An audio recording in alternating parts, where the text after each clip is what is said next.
TGT PGT biology model paper में आप सभी लोगों का स्वागत है। चलिए पहले क्वेश्चन को लेते हैं। फेरिटिमा के 4 स्पंदनकारी हृदय किन खंडों में स्थित रहते हैं? सोचिए और बताइए। चैट बॉक्स में रिप्लाई दीजिए। सभी लोग वीडियो को लाइक जरूर कर देंगे। लाइक और शेयर जरूर कीजिए। कौन सा आंसर इसमें सही होगा? पूछा गया है कि जो केचुआ है, फेरिटिमा माने केचुआ यानी फेरिटिमा फोस्तुमा इसका साइंटिफिक नेम होता है। तो केचुए में हृदय किन खंडों में पाए जाते हैं? आंसर सही होगा इसका पहला 7वें, 9वें, 12वें और 13वें खंडों में हृदय पाए जाते हैं। और आपको बता दें, प्रत्येक खंड में एक जोड़ी हृदय होते हैं। हर एक खंड में एक जोड़ी हृदय पाए जाते हैं। नेक्स्ट क्वेश्चन है, खुला परिसंचरण तंत्र किस जंतु में पाया जाता है? ओपन ब्लड सर्कुलेटरी सिस्टम किस जंतु में पाया जाता है? 4 ऑप्शन आपके सामने दिए गए हैं। सोचिए और बताइए कि इनमें से कौन सा ऑप्शन सही होगा। कॉकरोच में, मेढक में, मछली में, सरीसृप में? तो इसमें आंसर सही होगा पहला, कॉकरोच में खुला परिसंचरण तंत्र पाया जाता है। और आपको बताते चलें कि इसका जो रुधिर होता है, मतलब जो हीमोलिम्फ होता है इसमें, तो हीमोलिम्फ रुधिर गुहिका में स्वतंत्र रूप से प्रवाहित होता है। यह रुधिर गुहिका में भरा रहता है कह लीजिए। और इसमें रुधिर केशिकाएं और सिराएं नहीं होती हैं, यानी नसें नहीं पाई जाती, नसों के अंदर ब्लड नहीं बहता है। तो सीधे जो गुहा होती उसी में भरा रहता है, इसीलिए इसको खुला परिसंचरण तंत्र कहा जाता है कॉकरोच में। फिर नेक्स्ट क्वेश्चन है, त्वचीय ग्रंथियां होती हैं।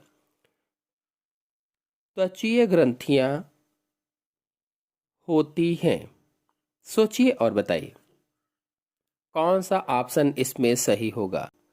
आंसर सही होगा बी, तेल ग्रंथियां। और तेल ग्रंथियों को सिबेसियस ग्रंथियां भी कहा जाता है। सिबेसियस ग्रंथियां। और आपको बता दें, त्वचा की एपिडर्मिस में पाई जाती हैं। जो सिबेसियस ग्रंथियां हैं अथवा तेल ग्रंथियां हैं, ये त्वचा की एपिडर्मिस में पाई जाती हैं और फ्लास्क के आकार की होती हैं, फ्लास्क जैसी होती हैं। नेक्स्ट क्वेश्चन है, निम्नलिखित में से कौन सी ग्रंथि मेढक की त्वचा में पाई जाती है, खरहे की त्वचा में नहीं? ऐसी कौन सी ग्रंथि है जो मेढक की त्वचा में तो पाई जाती है लेकिन खरहे की त्वचा में नहीं पाई जाती? सोचिए और बताइए। 4 ग्रंथियों के नाम लिखे गए हैं। एक ग्रंथि इसमें से सही है। तो इसमें आंसर सही होगा सी, श्लेष्म ग्रंथि। और श्लेष्म ग्रंथि को अंग्रेजी में म्यूकस ग्लैंड कहा जाता है। तो म्यूकस ग्लैंड मेढक की त्वचा में पाई जाती है और ये श्लेष्म का श्रावण करती है, म्यूकस का श्रावण करती है। और तेल ग्रंथि तथा स्वेद ग्रंथि जो है ये खरहे की त्वचा में पाई जाती हैं, खरहे की। नेक्स्ट क्वेश्चन है, त्वचा श्वसन में सहायक होती है। त्वचा श्वसन में किसके सहायक होती है, यानी ऐसा कौन सा जंतु है जिसमें त्वचा के द्वारा श्वसन होता है, ये पूछा गया है। सोचिए और बताइए। मनुष्य, मेढक, खरगोश, छिपकली, किसमें त्वचा के द्वारा श्वसन होता है? तो आंसर सही होगा इसमें से बी, मेढक में त्वचा के द्वारा श्वसन होता है। जो मेढक की त्वचा होती है वो महीन सी होती है, नम होती है, यानी मुलायम होती है, चिपचिपी होती है। चिपचिपी क्यों? क्योंकि म्यूकस ग्लैंड होती है उसमें और इसमें रुधिर कोशिकाओं का महीन जाल होता है और इसके द्वारा जल और वायु जो होती है वो आर पार जाती आती रहती है, यानी श्वसन होता रहता है। O2 विसरण के द्वारा रुधिर में घुल जाती है, जो ऑक्सीजन है वो विसरण के द्वारा रुधिर में घुल जाती है और जो CO2 है वो विसरण के द्वारा बाहर चली जाती है, यानी कार्बन डाइऑक्साइड बाहर विसर्जित होकर के निकल जाती है। नेक्स्ट क्वेश्चन है, शरीर की अधिकांश ग्रंथियां होती हैं। सोचिए और बताइए।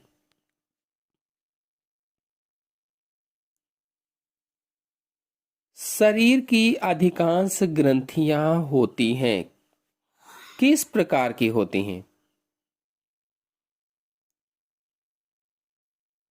तो इसमें आंसर सही होगा, मीरोक्राइन प्रकार की होती हैं। शरीर में अधिकांश ग्रंथियां मीरोक्राइन प्रकार की होती हैं। और इन ग्रंथियों में कौन कौन सी ग्रंथियां आती हैं? चूसक कोशिकाएं, लार एवं आंतरिक ग्रंथियां, अधिकांश स्वेद ग्रंथियां, ये सब आती हैं। नेक्स्ट क्वेश्चन पर आते हैं। स्यूडो स्ट्रेटिफाइड एपिथेलियम सदैव होती है। स्यूडो स्ट्रेटिफाइड एपिथेलियम सदैव होती है। सोचिए और बताइए कौन सा ऑप्शन सही होगा।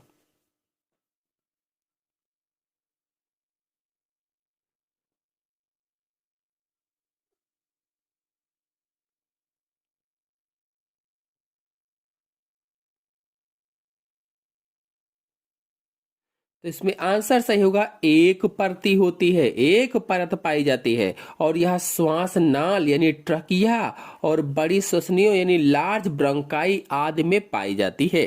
नेक्स्ट क्वेश्चन है, स्वाद कलिकाएं अनुपस्थित होती हैं। स्वाद कलिकाएं अनुपस्थित होती हैं।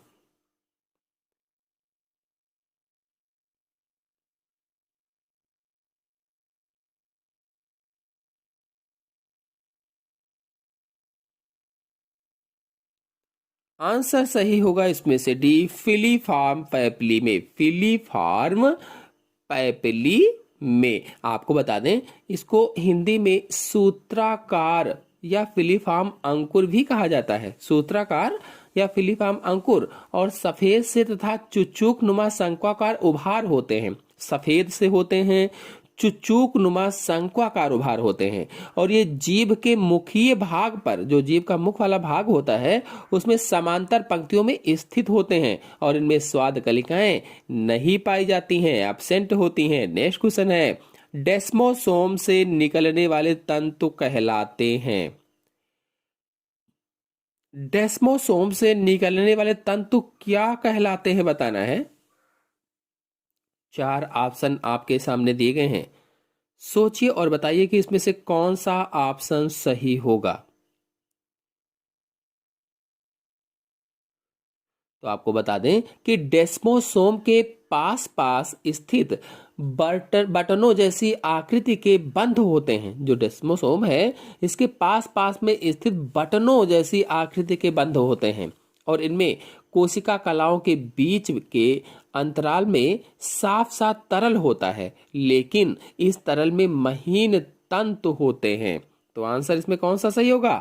आंसर सही होगा सी, ए तथा बी दोनों। नेक्स्ट क्वेश्चन है, आधार कला निम्न में से किसकी तरह कार्य करती है? जो आधार कला है वो निम्न में से किसकी तरह से कार्य करती है? प्लाज्मा झिल्ली की तरह से, कि प्लाज्मा लेमा की तरह से, कि इन दोनों की तरह से, कि इनमें से कोई नहीं? सोचिए और बताइए। बेसल मेम्ब्रेन जो होती है वो इनमें से किसकी तरह से कार्य करती है?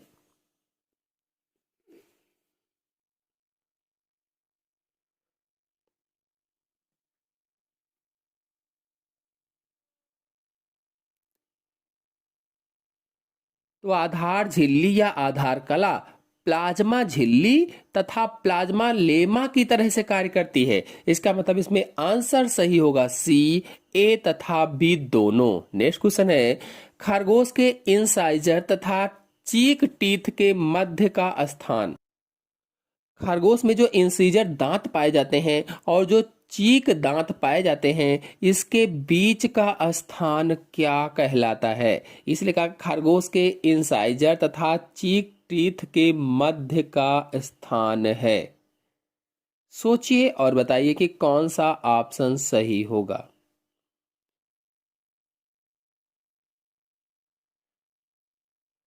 आपको बता दें कि खरगोश में प्रीमोलर तथा मोलर को चीक कहा जाता है। जो प्रीमोलर दांत होते हैं, जो मोलर दांत होते हैं, इनको चीक दांत कहा जाता है। चीक तो कैनाइन दांत अनुपस्थित होते हैं। जो खरगोश है इसमें कैनाइन दांत नहीं पाए जाते हैं, इसीलिए इंसाइजर तथा चीक दांत के बीच का खाली स्थान डायस्टीमा कहलाता है। डायस्टीमा, बी वाला ऑप्शन सही होगा। नेक्स्ट क्वेश्चन है, किस ऊतक में अंतरकोशिकीय या अंतरकोशीय द्रव अनुपस्थित होता है या नगण्य होता है? ऐसा कौन सा ऊतक है जिसमें अंतरकोशीय द्रव जो होता है वो अनुपस्थित होता है या नगण्य होता है?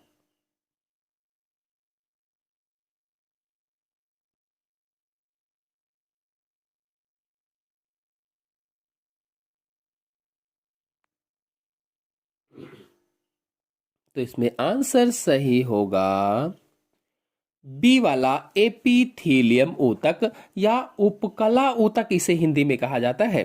और इसकी कोशिकाएं कैसी होती हैं? तो सटी होती हैं आपस में और निर्जीव आधार कला पर सधी रहती हैं और इसमें अंतरकोशीय द्रव नहीं पाया जाता है या बहुत कम मात्रा में पाया जाता है और ग्लाइकोप्रोटीन का बना होता है। नेक्स्ट क्वेश्चन है, एक ऊतक की कोशिकाएं समान होती हैं। सोचिए और बताइए कौन सा ऑप्शन इसमें सही होगा। एक ऊतक की कोशिकाएं समान होती हैं रचना में, कार्य में, उत्पत्ति में, ए तथा बी दोनों में।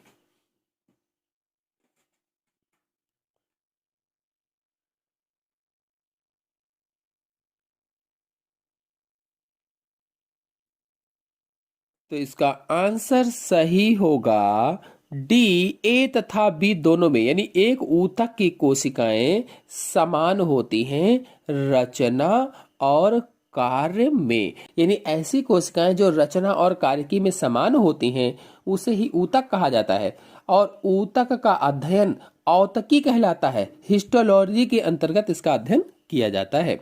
नेक्स्ट क्वेश्चन है, एपिथेलियम ऊतक की कोशिकाएं किस पदार्थ द्वारा निर्मित आधारीय झिल्ली पर व्यवस्थित होती हैं? जो एपिथेलियम ऊतक है अथवा जो उपकला ऊतक है इसकी कोशिकाएं किस पदार्थ के द्वारा बनी आधारीय झिल्ली पर व्यवस्थित होती हैं? किस पदार्थ की बनी रहती हैं? Monosaccharides, mucopolysaccharides, disaccharides, lipid. आपको बता दें कि मोनोसेक्राइड्स, डाइसेक्राइड्स, लिपिड्स इन सब पर वीडियो मेरे चैनल में अपलोडेड है। आप लोग चाहें तो जाकर के देख सकते हैं। कार्बोहाइड्रेट के जितने भी प्रकार हैं सब पर अपलोडेड है। तो इसका आंसर सही होगा बी, म्यूकोपॉलीसेकेराइड। नेक्स्ट क्वेश्चन है, इनमें से ऐसी कौन सी कोशिकाएं हैं जो सेरेब्रो स्पाइनल द्रव का स्राव करती हैं? सोचिए और बताइए कौन सी ऐसी कोशिका है जो सेरेब्रो स्पाइनल द्रव का स्राव करती है? एपेंडाइमल कोशिकाएं, न्यूरॉन्स, स्वान कोशिकाएं, न्यूरिलेमा।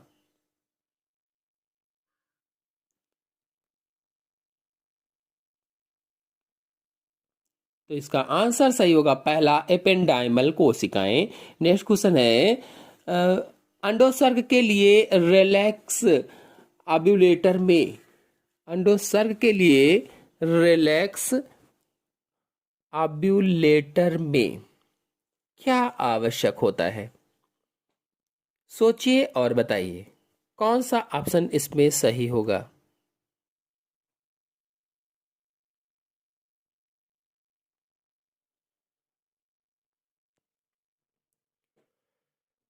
तो इसमें ऑप्शन सही होगा बी, मैथुन आवश्यक होता है। मैथुन। नेक्स्ट क्वेश्चन है, जलीय सरीसृप होते हैं। जलीय सरीसृप कैसे होते हैं? किस चीज का उत्सर्जन करते हैं? सोचिए और बताइए। अगर आप लोग उत्सर्जन पर वीडियो देखना चाहते हैं, चैनल में अपलोडेड है। कौन सा जंतु किस चीज का उत्सर्जन करता है सब टोटल समझाया हुआ है। आप लोग जाकर के चैनल पर देख सकते हैं। इसमें आंसर सही होगा सी, यूरियोटेलिक होते हैं। अर्थात नाइट्रोजन को यूरिया के रूप में उत्सर्जित करते हैं। जो जलीय सरीसृप होते हैं ये नाइट्रोजन को यूरिया के रूप में उत्सर्जित करते हैं या शरीर से बाहर निकालते हैं। नेक्स्ट क्वेश्चन है, मस्तिष्क के वेंट्रिकल्स भरे रहते हैं। मस्तिष्क के वेंट्रिकल्स किसके द्वारा भरे रहते हैं? सोचिए और बताइए। तो इसमें आंसर सही होगा, अगर वेंट्रिकल आप नहीं जानते तो बता दें कि मस्तिष्क के विभिन्न भागों की जो गुहाएं होती हैं उन गुहाओं को वेंट्रिकल्स कहा जाता है, वेंट्रिकल्स। और सभी वेंट्रिकल्स प्रमस्तिष्क मेरुदंड से भरी रहती हैं या सेरिब्रो स्पाइनल फ्लूइड से भरी रहती हैं।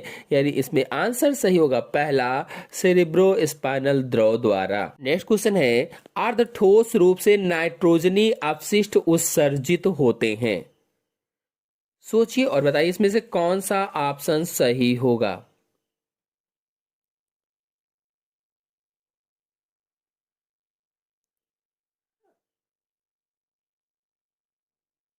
तो इसमें आंसर सही होगा सी, यूरिकोटिलिक जंतुओं में। आपको बता दें कि अर्ध ठोस रूप में नाइट्रोजनी अपशिष्ट यूरिकोटिलिक जंतुओं से निकलते हैं या उत्सर्जित होते हैं और पक्षियों की बीट से व्यापारिक रूप से यूरिक अम्ल तैयार किया जाता है।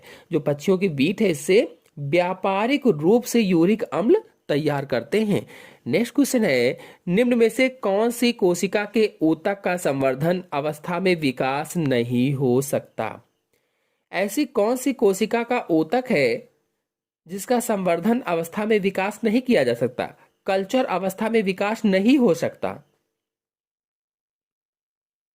आपको बता दें कि तंत्रिका कोशिकाएं विभेदित कोशिकाएं होती हैं। जो तंत्रिका कोशिकाएं होती हैं, सेल्स होती हैं, ये विभेदित कोशिकाएं होती हैं और इनमें विभाजन की क्षमता नहीं होती है। इसीलिए तंत्रिका कोशिकाओं के ऊतक का संवर्धन में विकास नहीं हो सकता है। इसलिए इसमें आंसर सही होगा डी वाला। नेक्स्ट क्वेश्चन है, अंतःस्रावी ग्रंथियों का कार्य किसके द्वारा होता है। जो अंतःस्रावी ग्रंथियां होती हैं उनका कार्य किसके द्वारा होता है। तो इसका आंसर सही होगा पहला, हार्मोन्स के द्वारा। और जो हार्मोन्स होते हैं इन्हें रासायनिक दूत भी कहा जाता है। अंतःस्रावी ग्रंथियां कितने प्रकार की होती हैं, उनमें कौन कौन से हार्मोन्स पाए जाते हैं, सब वीडियो मेरे चैनल में अपलोडेड हैं। आप लोग जाकर के देख लीजिए, एक बार में समझ में आ जाएगा। नेक्स्ट क्वेश्चन है, द्वितीय संदेशवाहक कौन कहलाता है। द्वितीय संदेशवाहक किसे कहा जाता है बताना है। चार ऑप्शन आपके सामने दिए गए हैं और एक ऑप्शन इसमें से सही है। सोचिए और बताइए कौन सा ऑप्शन सही होगा। तो इसमें आंसर सही होगा बी, चक्रीय एएमपी। और आपको बता दें चक्रीय एएमपी द्वितीय दूत की भांति कार्य करता है और ये कोशिका के कार्य को प्रभावित भी करता है। नेक्स्ट क्वेश्चन है, वृद्धि एक अनुत्क्रमणीय प्रक्रिया है जो सभी संगठनात्मक स्तर पर दिखाई देती है। इसमें होती है, क्या होती है। सोचिए और बताइए कौन सा ऑप्शन सही होगा।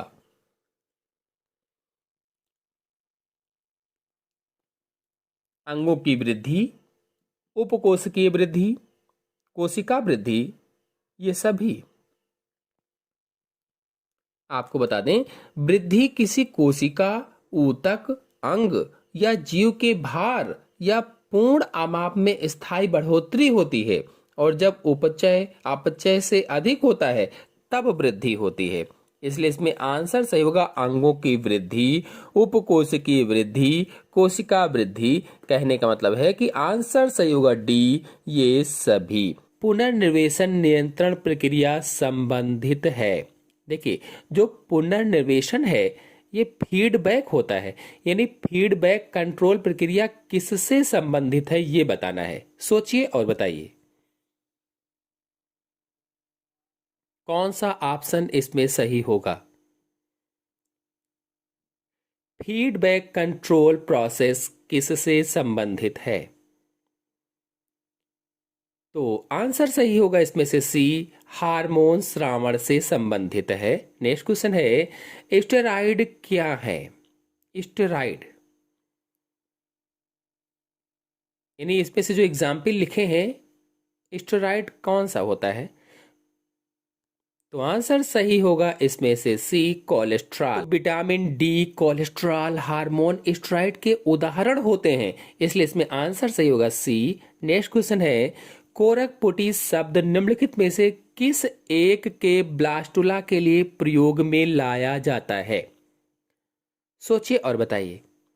कोरकपुटी शब्द कहा गया है निम्नलिखित में से किस एक के ब्लास्टुला के लिए प्रयोग में लाया जाता है?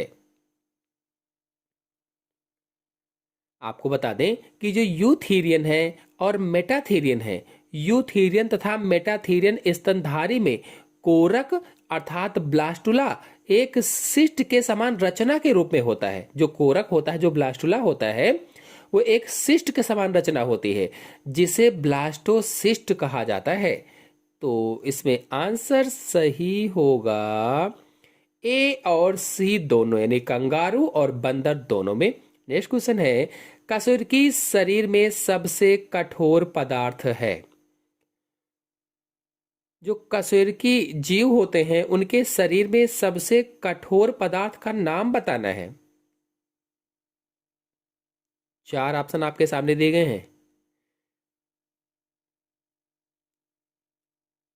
तो आंसर सही होगा इसमें से बी, दंतवल्क। और दंतवल्क होता क्या है? तो इनेमिल होता है, यानी दांतों का जो इनेमिल होता है वो सबसे कठोर पदार्थ होता है। मतलब इनेमिल कशेरुकी शरीर का सबसे कठोर पदार्थ है और यह दांत का बाहरी कठोरतम आवरण बनाता है, जो बाहरी वाला आवरण होता है। नेक्स्ट क्वेश्चन है, टैक्सॉन है। सोचिए और बताइए कि इसमें से कौन सा ऑप्शन सही होगा। टैक्सॉन है।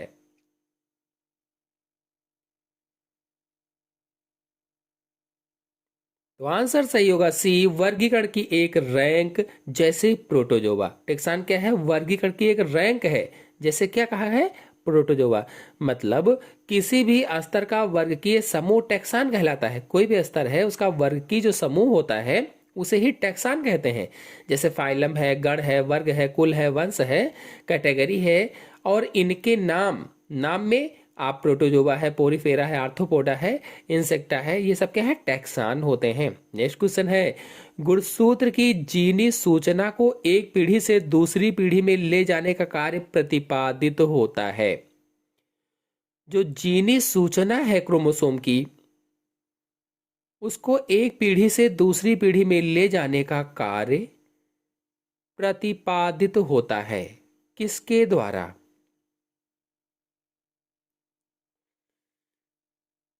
तो आंसर सही होगा इसमें से बी, डीएनए के द्वारा। आपको बता दें, जीन डीएनए की क्रियात्मक इकाई होती है। जो जीन है ये डीएनए की क्रियात्मक इकाई है और प्रत्येक जीन गुणसूत्र पर एक विशिष्ट लोकस स्थित होता है और इस प्रकार गुणसूत्र की जीनी सूचना को एक पीढ़ी से दूसरी पीढ़ी में ले जाने को कार्य जो होता है वो डीएनए के द्वारा ही किया जाता है। नेक्स्ट क्वेश्चन है, गुणसूत्र केंद्रक में एक धागे जैसी संरचना होती है, इसका वर्णन सर्वप्रथम किया था। जो केंद्रक के अंदर कोशिकाएं जो होती हैं उसमें केंद्रक होता है और केंद्रक के अंदर जो गुणसूत्र होता है वो धागे जैसी संरचना के रूप में, जिसे क्रोमैटिन के रूप में हम जानते हैं, होता है। तो इसका वर्णन सर्वप्रथम किसने किया था? यानी गुणसूत्र का वर्णन सर्वप्रथम किसने किया था या खोज किसने की थी? तो आंसर सही होगा इसमें से बी, गुणसूत्र की खोज सन 1875 ईस्वी में स्ट्रासबर्गर ने की थी। स्ट्रासबर्गर ने, और वाल्डेयर ने इन्हें क्रोमोसोम नाम दिया था। वाल्डेयर ने क्या कहा था? नाम इन्हें कहा था या नाम दिया था। नेक्स्ट क्वेश्चन है, जीन बने होते हैं।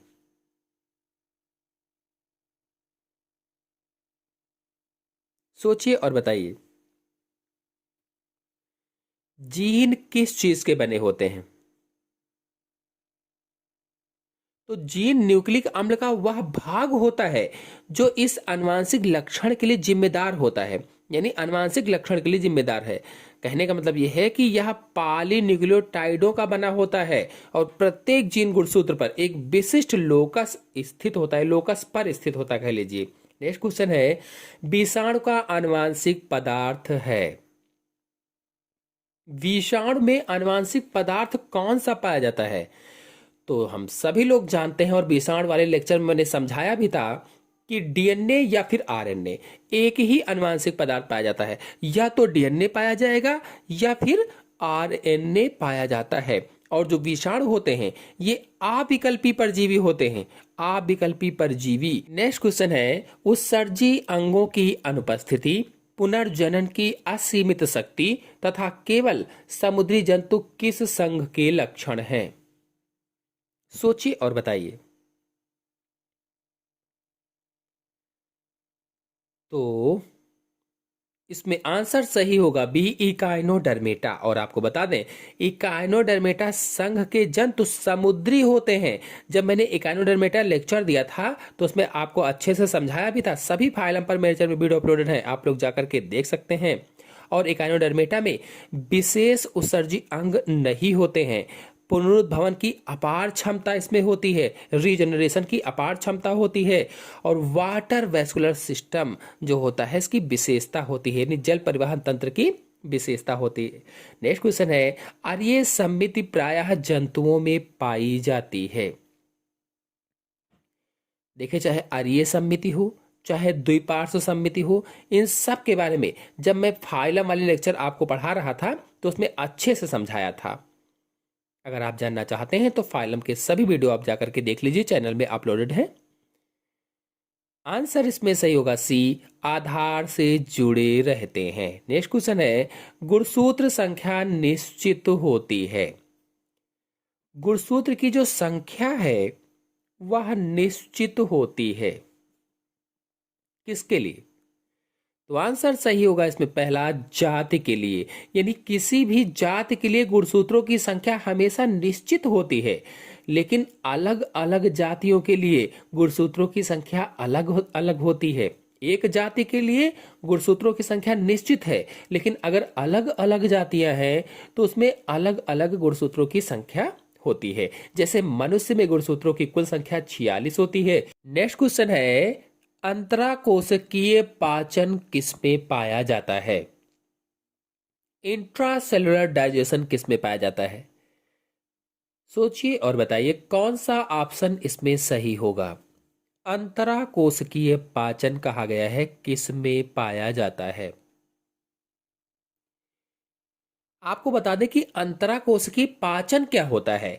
तो जब खाद्य पदार्थों का पाचन कोशिकाओं के अंदर होता है तो इस प्रकार के पाचन को अंतराकोशिकीय पाचन कहा जाता है। यानी जब खाद्य पदार्थों का पाचन कोशिकाओं के अंदर हो तो उसे ही अंतराकोशिकीय पाचन अथवा इंट्रासेलुलर डाइजेशन कहा जाता है। तो इसमें आंसर सही होगा डी, उपरोक्त सभी में इंट्रासेलुलर डाइजेशन पाया जाता है, चाहे वो प्रोटोजोआ हो, पोरीफेरा हो, निडेरिया हो। नेक्स्ट क्वेश्चन है, आकार व सेंट्रोमियर की उपस्थिति के आधार पर मानव के 46 गुणसूत्रों को कितने वर्गों में रखा गया है? 6, 5, 7, 10। सोचिए और बताइए कि कौन सा ऑप्शन सही होगा। कहा गया है कि आकार और सेंट्रोमियर की प्रेजेंट के आधार पर मानव में जो 46 गुणसूत्र पाए जाते हैं उनको कितने वर्गों में रखा गया है? तो आपको बता दें कि आकार व सेंट्रोमियर की उपस्थिति के आधार पर सन 1960 में दिए गए एक वर्गीकरण के डेनवर तंत्र के अनुसार मानव गुणसूत्रों को 7 समूहों में रखा गया है, 7 समूहों में। और पहला है ए, दूसरा है बी, तीसरा सी, डी, ई, एफ और जी। नेक्स्ट क्वेश्चन है, उन प्रक्रियाओं का समुच्चय जो किसी जनसंख्या का आकार तथा संगठन निर्धारित करता है उसे क्या कहते हैं? सोचिए और बताइए कौन सा ऑप्शन सही होगा।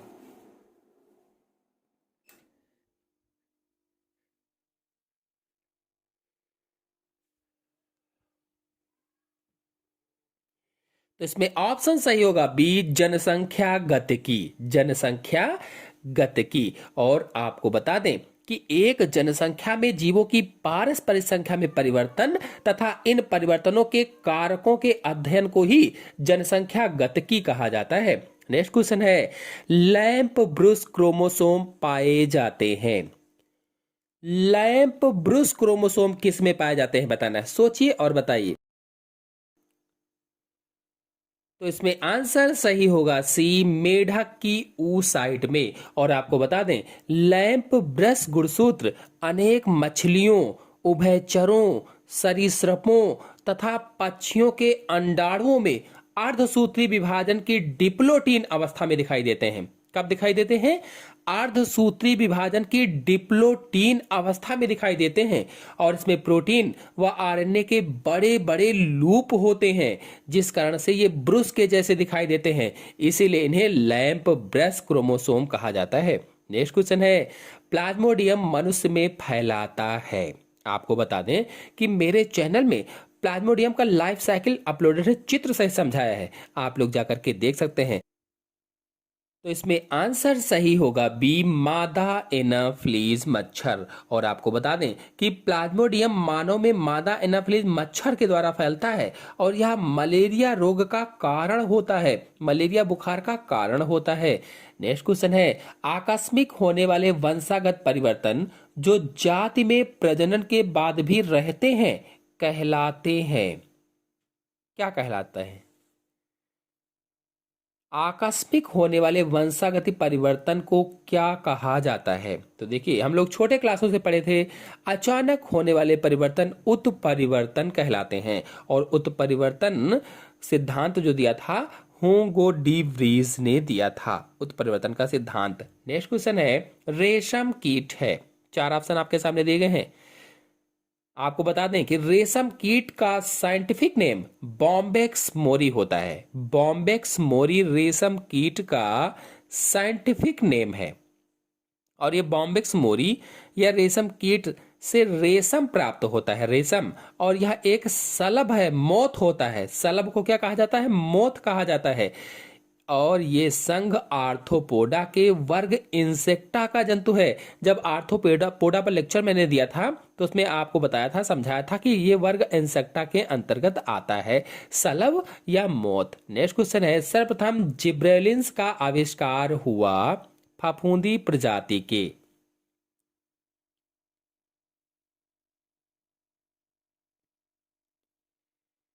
सोचिए और बताइए कौन सा ऑप्शन सही होगा। तो इसमें ऑप्शन सही होगा डी, फ्यूजेरियम से। जिब्रेलिन जो है, इसका आविष्कार फफूंदी की प्रजाति फ्यूजेरियम से हुआ है। और जिब्रेलिन जिब्रेला पुंजिकुराई, जिब्रेला पुंजिकुराई जिब्रेला मोनिलीफार्मी नामक कवक से प्राप्त किया जाता है। नेक्स्ट क्वेश्चन है, नागफनी का तना है। नागफनी का तना बताना है।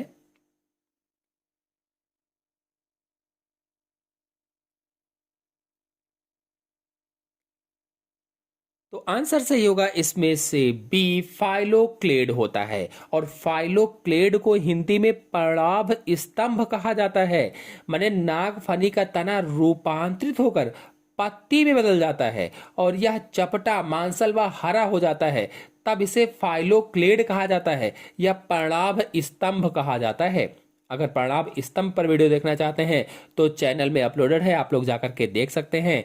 और इनमें पत्तियां वाष्पोत्सर्जन द्वारा जल हानि को रोकने के लिए कांटों में बदल जाती हैं और जल्दी ही गिर जाती हैं, इसलिए इसमें ऑप्शन सही होगा फाइलोक्लेड या पर्णाभ स्तंभ। नेक्स्ट क्वेश्चन है, निम्न में से कौन सा जैव खाद है? जैव खाद का नाम बताना है। तो सबसे पहले जैव खाद क्या होती है, जैव उर्वरक क्या होता है, ये जान लेते हैं। तो वे जीवधारी जो अपनी जैव क्रियाओं के द्वारा मिट्टी को पोषकों से परिपूर्ण कर देते हैं, उसे जैव उर्वरक या जैव खाद कहा जाता है। और अगर इसके उदाहरण देखा जाए तो जीवाणु, साइनोबैक्टीरिया, कवक, एनाबीना, ये जो होते हैं ये जैव खाद बनाने का कार्य करते हैं। और ये वातावरण की नाइट्रोजन को नाइट्रोजन में यौगिकों में स्थिरीकरण करवाते हैं, इसलिए इसमें आंसर सही होगा सी, एनाबीना। नेक्स्ट क्वेश्चन है, मांसल पौधों का आरक्यू होता है। आरक्यू क्या है? तो आरक्यू का पूरा नाम रेस्पिरेटिव क्वांटिएंट होता है, यानी श्वसन गुणांक होता है। मांसल पौधों का आरक्यू क्या होता है? तो आंसर सही होगा इसमें से 0। और आपको बता दें कि श्वसन क्रिया में निकली CO2 तथा उपयोग होने वाली O2 के आयतन के अनुपात को ही श्वसन गुणांक या RQ कहा जाता है। और मरुद्भिद मांसल पादपों का RQ 0 होता है। अंतिम क्वेश्चन है, जूट का वानस्पतिक नाम है। जूट का वानस्पतिक नाम बताना है। तो आंसर सही होगा इसमें से बी, कोरकोरस कैप्सुलेरिस। ये जूट का वानस्पतिक नाम होता है, कोरकोरस कैप्सुलेरिस। और इसके फ्लोएम से रेशे प्राप्त किए जाते हैं। विषाणुओं का आनुवांशिक पदार्थ होता है। 4 ऑप्शन आपके सामने दिए गए हैं, सोचिए और बताइए कि जो वायरसेस होते हैं इनका जेनेटिक मटेरियल क्या होता है। सोचिए इसमें आनुवांशिक पदार्थ क्या होगा। तो इसमें आंसर सही होगा डी, कुछ विषाणुओं में केवल DNA और कुछ में केवल RNA होता है। यानी दोनों आनुवांशिक पदार्थ नहीं पाए जाते हैं, कुछ में DNA तो कुछ में RNA होता है। DNA और RNA इन दोनों पर वीडियो मेरे चैनल में अपलोडेड है। टोटल जितने भी वीडियो हैं इन पर अपलोडेड हैं, आप लोग जाकर के देख सकते हैं। आपको बता दें, जो विषाणु है ये अकोशिकीय अविकल्पी पूर्ण परजीवी होते हैं। अकोशिकीय यानी कोशिका रहित होते हैं, कोशिकाएं इनमें नहीं होती हैं। पूर्ण परजीवी होते हैं, पूर्ण रूप से पैरासाइट होते हैं। और मुख्यतः न्यूक्लिक अम्ल और प्रोटीन के बने होते हैं। इनका जो शरीर है उसमें केवल न्यूक्लिक अम्ल और प्रोटीन होता है बस। और इनमें न्यूक्लिक अम्ल या तो फिर DNA होगा या फिर RNA होता है, दोनों नहीं होते हैं। या तो DNA होगा या तो RNA होगा। और वो भी केवल जीवित कोशिकाओं के अंदर ही एक्टिव रहते हैं। जो विषाणु हैं केवल कोशिका को पाते ही एक्टिव होते हैं और निर्जीव कोशिका के अंतर्गत एक्टिव नहीं होते हैं। दूसरा क्वेश्चन है, साइनोबैक्टीरिया को निम्न में से किस जगत में सम्मिलित किया गया है? सोचिए और बताइए। देखिए, थोड़ा तबीयत खराब होने के कारण आवाज कम सही है, आप लोग लाइक जरूर कर दीजिए।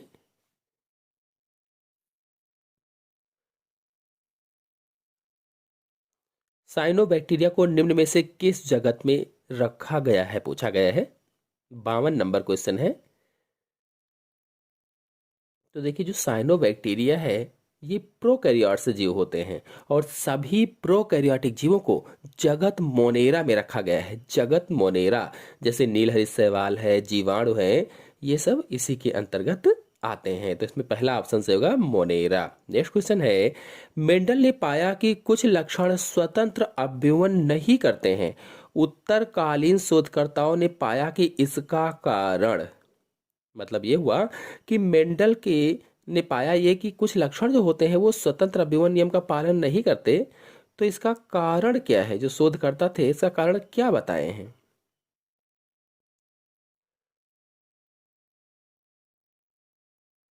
तो इसका आंसर सही होगा बी, लक्षणों की संलग्नता। तो संलग्नता पर फुल वीडियो मेरे चैनल में अपलोडेड है, आप लोग जा करके अच्छे से समझ सकते हैं। और विषाणुओं पर भी अपलोडेड है, आप लोग वो वीडियो भी जा करके अच्छे से देख सकते हैं। एक बार में संपूर्ण जानकारी आपको प्राप्त हो जाएगी।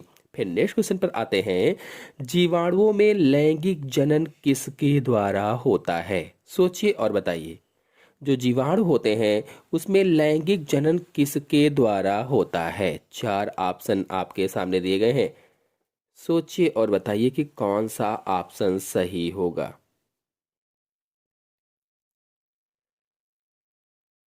देखिए, आप लोग लाइक जरूर कीजिए। थोड़ा तबीयत खराब होने की वजह से आवाज़ खराब है, फिर भी वीडियो बनाया गया।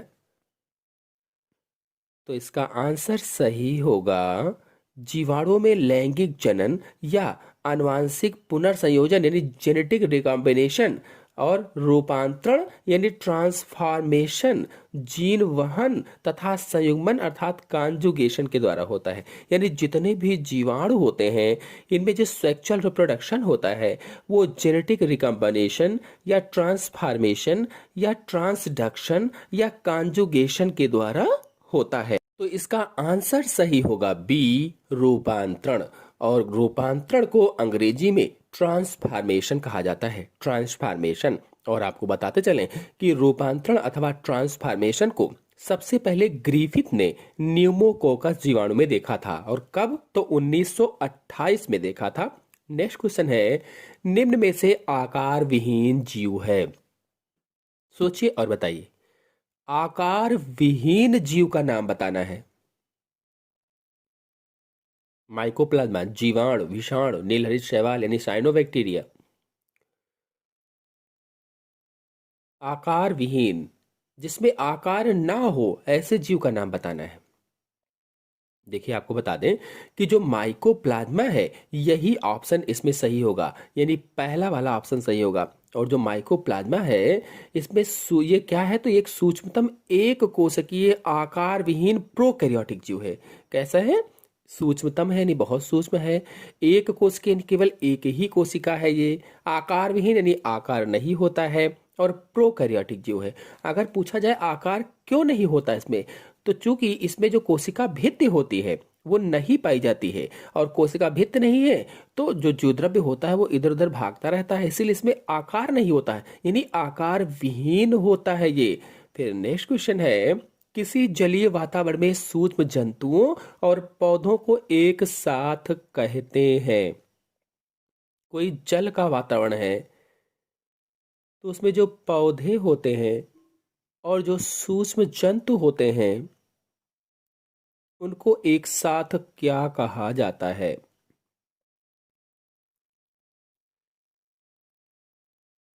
तो इसमें आंसर सही होगा डी, प्लवक कहा जाता है, प्लवक। और आपको बताते चलें, ऐसे सूक्ष्म जीव जो प्लवित, प्लवित का क्या होता है? फोल्टिंग। प्लवित क्या है? तो फोल्टिंग होता है। प्लवित अवस्था में जीवन व्यतीत करते हैं वह सूक्ष्म जीव जो प्लवित अवस्था में जीवन अपना व्यतीत करते हैं, रहते हैं। और उनकी गति लहरों पर निर्भर करती है, प्लवक कहलाते हैं। जो लहरें आती हैं पानी में, अगर उन पर वे जीवन व्यतीत कर रहे हैं तो उनकी क्या कहा जाता है? उन्हें प्लवक कहा जाता है। और ये सूक्ष्म पादप प्लवक तथा सूक्ष्म प्राणी प्लवक होते हैं। नेक्स्ट क्वेश्चन है, कोशिका सिद्धांत प्रस्तावित किया था? कोशिका सिद्धांत किसने प्रतिपादित किया था? सोचिए और बताइए। वीडियो को लाइक और शेयर जरूर कीजिए। और अगर आप लोग कोशिका सिद्धांत पर वीडियो देखना चाहते हैं तो चैनल में अपलोडेड है, कोशिका अथवा सेल पर संपूर्ण वीडियो अपलोडेड है। आप लोग जाकर के अच्छे से समझ सकते हैं, देख सकते हैं। फाइलम पर भी सभी वीडियो अपलोडेड है, आप लोग जाकर के देख सकते हैं। लगभग 1000 से अधिक वीडियो हमारे चैनल में अपलोडेड है। आप लोग जाकर के जो इच्छा है, जो आपके कोर्स में है वो आप देख सकते हैं। तो इसका आंसर सही होगा ए, स्लाइडेन तथा स्वान ने कोशिका सिद्धांत प्रस्तुत किया था। यानी जो कोशिका सिद्धांत है ये जर्मनी के वैज्ञानिक मैथियास स्लाइडेन, इनका पूरा नाम क्या था? Matthias Schleiden. और स्वान का पूरा नाम क्या था? Theodor Schwann. मैथियास स्लाइडेन और थियोडर स्वान ने सन 1839 ईस्वी में कोशिका सिद्धांत दिया था। नेक्स्ट क्वेश्चन है, तंबाकू मोजैक वायरस का सर्वप्रथम क्रिस्टलीकरण किया था? जो टोबैको मोजैक वायरस है इसका सबसे पहले क्रिस्टलीकरण किसने किया था?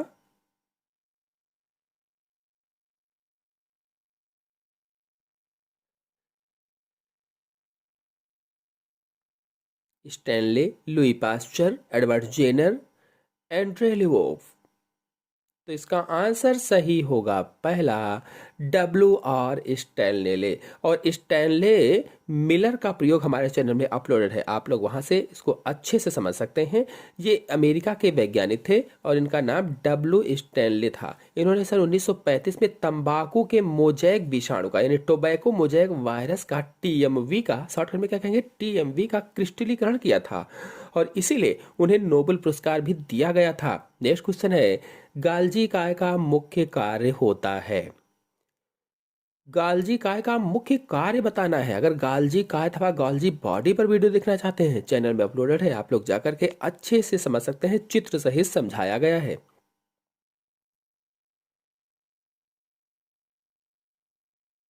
तो इसका आंसर सही होगा पहला, स्थानांतरण। आपको बता दें कि गाल्जी का अथवा गाल्जी बॉडी का जो मुख्य कार्य होता है वो श्रावण करना होता है, और यह कार्बोहाइड्रेट को प्रोटीन तथा लिपिड से जोड़कर ग्लाइकोप्रोटीन और ग्लाइकोलिपिड का निर्माण करता है, ग्लाइकोप्रोटीन और ग्लाइकोलिपिड का। और यह पदार्थ स्टोरेज, पैकेजिंग और स्थानांतरण का कार्य करती है। जो ये पदार्थ होता है, ये पदार्थों का क्या करती है, संचय करती है। और संचय करना यानी कि स्टोरेज करना, और संवेष्टन करना यानी पैकेजिंग करना, और स्थानांतरण करना, ये कार्य करती है। तो पहला ऑप्शन सही हो जाएगा। अगला क्वेश्चन है, अर्धसूत्री विभाजन के बाद निर्मित 4 संतति कोशिकाएं होती हैं। अर्धसूत्री विभाजन के बाद बनी 4 संतति कोशिकाएं आनुवांशिक रूप से एक जैसी होती हैं, कि आनुवांशिक रूप से भिन्न होती हैं, कि बिना नाभिकीय होती हैं, कि बहुनाभिकीय होती हैं। सोचिए और दिमाग लगाकर जल्दी से इसका आंसर चैट बॉक्स में दीजिए। तो देखिए, जो अर्धसूत्री विभाजन होता है, अर्धसूत्री विभाजन की पैचिटिन अवस्था में, जो पैचिटिन अवस्था होती है, इसमें गुणसूत्रों का विनिमय होता है, यानी गुणसूत्रों में क्रॉसिंग ओवर होता है। और जब क्रॉसिंग ओवर होता है तो जेनेटिक मटेरियल की अदला बदली हो जाती है, और अदला बदली हो जाएगी तो क्या हो जाएगा, आनुवांशिक रूप से भिन्न हो जाएगा। इसीलिए इसमें ऑप्शन सही होगा बी, आनुवांशिक रूप से भिन्न। और अर्धसूत्री विभाजन के बाद जो 4 संतति कोशिकाएं बनेंगी वो कैसे होंगी, भिन्न होंगी, यानी आनुवांशिकी भिन्न हो। नेक्स्ट क्वेश्चन है, निम्न में से पोषक तत्व वर्ग सूक्ष्म तत्व के रूप में पौधों के बढ़ने में काम आते हैं। ऐसे कौन से पोषक तत्व वर्ग हैं जो सूक्ष्म तत्व के रूप में पौधों के बढ़ने में काम आते हैं?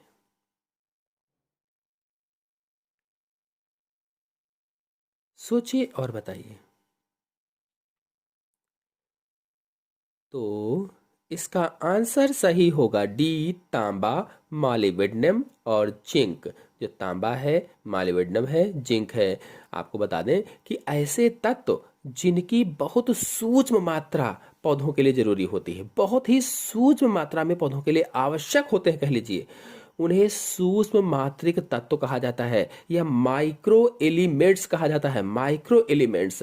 और इसमें उदाहरण के रूप में अगर देखा जाए तो Cl है, Cm है, Zn है, Cu है, B है, MO है। ये सब सूक्ष्मतम यानी सूक्ष्मतम रूप से आवश्यक होते हैं, या कहिए कि थोड़े बहुत ही कम मात्रा में जरूरी होते हैं पौधों के बढ़ने के लिए। नेक्स्ट क्वेश्चन है, एक देश की बढ़ती हुई जनसंख्या में 4 ऑप्शन आपके सामने दिए गए हैं। एक देश की बढ़ती हुई जनसंख्या में कहा गया है, कौन सा ऑप्शन सही होगा? देखिए, जो इसके पहले के क्वेश्चन हैं वो अभी लास्ट में हम लोग लेंगे, 62 नंबर, 63 नंबर। तो एक देश की बढ़ती हुई जनसंख्या में आंसर सही होगा इसमें से सी, जनन पूर्व व्यष्टि जनन क्षम व्यष्टियों से अधिक होती है। और जो जनन पूर्व व्यष्टि है, इसे युवा जनसंख्या के नाम से आप जान सकते हैं। यानी बढ़ती हुई जनसंख्या में जो युवा जनसंख्या है, इसका आकार जनन क्षम व्यष्टियों से अधिक होता है। इस प्रकार से जनसंख्या त्रिभुजाकार पिरामिड होती है, त्रिभुजाकार पिरामिड। नेक्स्ट क्वेश्चन है, इनमें से कौन सा ओपेरॉन का भाग नहीं है? ऐसा कौन सा इसमें से ऑप्शन सही होगा जो ओपेरॉन का भाग नहीं है? सोचिए और बताइए कौन सा ऑप्शन सही होगा। तो इसमें ऑप्शन सही होगा एनहांसर, पहला वाला सही होगा। और एनहांसर को प्रवर्धक कहा जाता है, हिंदी में प्रवर्धक। तो प्रवर्धक को छोड़कर दिए हुए सभी अवयव अनुक्रम ओपेरान के भाग हैं, यानी जितने भी अन्य ऑप्शन हैं ये ओपेरान के भाग हैं, लेकिन प्रवर्धक अनुक्रम यूकैरियोट्स में पाया जाता है, इसलिए ये ओपेरान का भाग नहीं होगा। नेक्स्ट क्वेश्चन है, हुंगो डी व्रीस के अनुसार विकास की क्रियाविधि किस प्रकार होती है? देखिए, इसके बीच बीच के जो भी क्वेश्चन छूटे हैं ये अभी हम लास्ट में लेंगे। हुंगो डी व्रीस के अनुसार विकास की क्रियाविधि किस प्रकार की होती है? सोचिए और बताइए कौन सा ऑप्शन इसमें सही होगा? ये जो हुंगो डिवरीज हैं, इन्होंने जैव विकास में उत्परिवर्तन का सिद्धांत दिया था। अगर आप उत्परिवर्तन का सिद्धांत देखना चाहते हैं, लैमार्कवाद का सिद्धांत देखना चाहते हैं, डार्विनवाद का सिद्धांत, जितने भी सिद्धांत हैं जैव विकास के, सारे मेरे चैनल में अपलोडेड हैं। आप लोग चाहें तो जाकर के देख सकते हैं। और इसमें आंसर सही होगा बी, सॉल्टेशन। सॉल्टेशन। और हुंगो डिवरीज के अनुसार विकास की क्रिया विधि जो होती है, जो मैकेनिज्म होती है, वो सॉल्टेशन ही होती है। नेक्स्ट क्वेश्चन है, निम्नलिखित में से कौन सी जठर कोशिकाएं अप्रत्यक्ष रूप से रक्ताणु उत्पत्ति में मदद करती हैं? सोचिए और बताइए।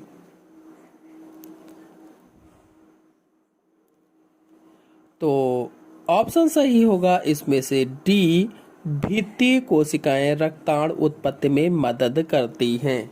आपको बता दें कि भित्तीय कोशिकाएं हाइड्रोक्लोरिक अम्ल और क्रिस्टल आंतरिक कारक का स्रावण करती हैं। हाइड्रोक्लोरिक अम्ल और क्रिस्टल या क्रिस्टल आंतरिक कारक का स्रावण करती हैं। और जो श्लेष्मा कोशिकाएं हैं और गॉबलेट कोशिकाएं हैं, ये श्लेष्म जो आमाशय की परत बनाता है, इसको स्रावित करती हैं। जो श्लेष्म होता है, आमाशय की परत बनाता है, उसे स्रावित करती हैं और इसे आमाशय में उपस्थित अम्ल से बचाती भी हैं।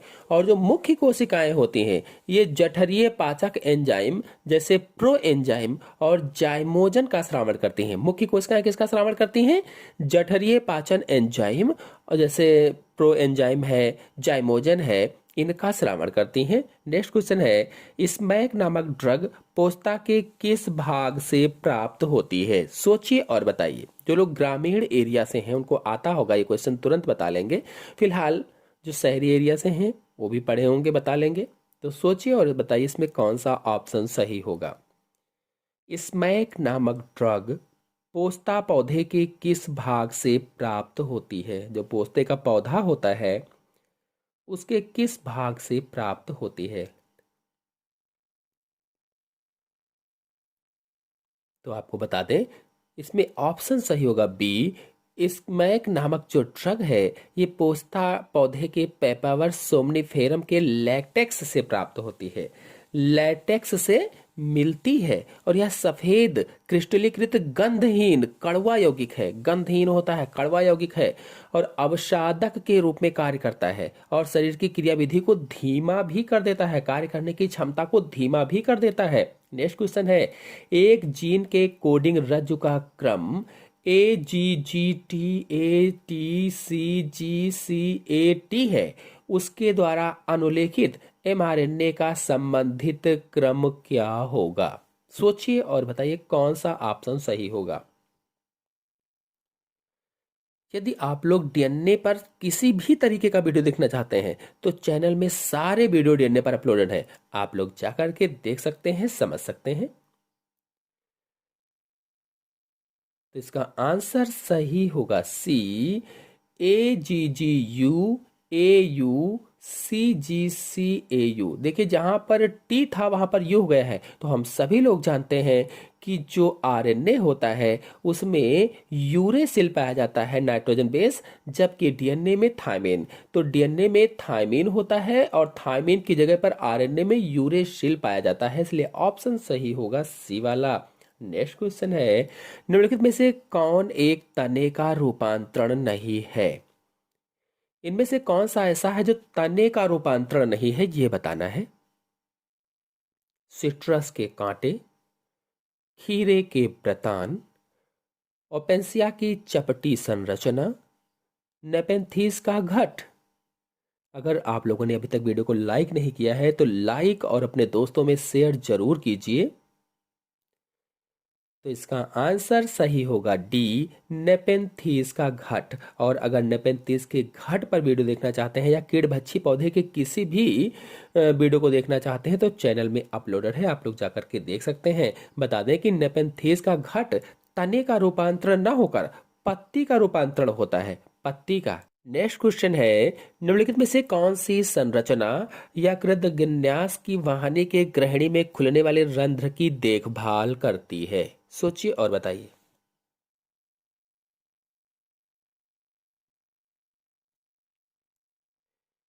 तो इसमें ऑप्शन सही होगा सी, ओडाई की अवरोधनी। नेक्स्ट क्वेश्चन है, आमाशय में जठर रस का स्राव होता है, किससे होता है? भित्ति कोशिकाओं से, पैक्टिक कोशिकाओं से, अम्ल कोशिकाओं से, गैस्ट्रिन का स्राव करने वाली कोशिकाओं से।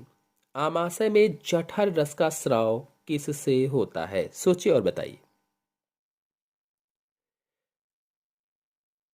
आपको बता दें, आमाशय में जठर रस जो होता है उसे HCl भी आप कह सकते हैं, HCl, और इसका स्रावण जठर ग्रंथियों के भित्तीय कोशिकाओं से होता है और भित्तीय कोशिकाओं को पेराइटल सेल्स कहा जाता है। यानी आमाशय में जठर रस का स्रावण भित्तीय कोशिकाओं या पेराइटल सेल्स से होता है और उदर में इस भोजन का अम्लीय माध्यम में प्रोटियोलिटिक एंजाइम के कारण बनता है। उधर जो होता है, उधर में भोजन का अम्लीय माध्यम में प्रोटियोलिटिक एंजाइम के कारण ये बनता है। फिर नेक्स्ट क्वेश्चन है, स्तनधारियों में कौन सी रुधिरवाहिका सामान्यतः सबसे अधिक यूरिया का वहन करती है? कौन सी रुधिरवाहिका है जो सबसे अधिक यूरिया का वहन करती है? तो इसमें ऑप्शन सही होगा बी, यकृत सिरा। और आपको बता दें कि स्तनधारी होते हैं, इसमें यकृत सिरा ही रुधिर वाहिका सामान्यतः सबसे अधिक यूरिया का वहन करती है। अगर प्रश्न पूछ लिया जाए सबसे कम, तो जो वृक्क सिरा है, ये सबसे कम, क्योंकि यूरिया का निर्माण यकृत में ही होता है, इसलिए वहां पर सबसे अधिक, और वृक्क शिरा में सबसे कम होता है। नेक्स्ट क्वेश्चन है, इकोसिस्टम अथवा हिंदी में कहें तो पारितंत्र शब्द सबसे पहले किसने दिया था? पारितंत्र शब्द का प्रयोग सबसे पहले किसने दिया था?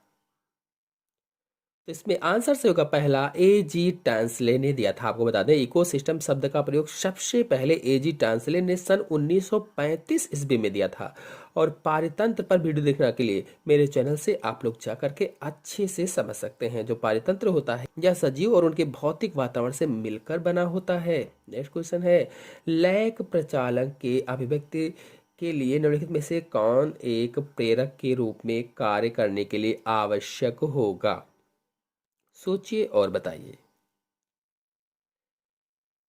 तो ऑप्शन सही होगा इसमें से बी, लैक्टोज होगा, लैक्टोज।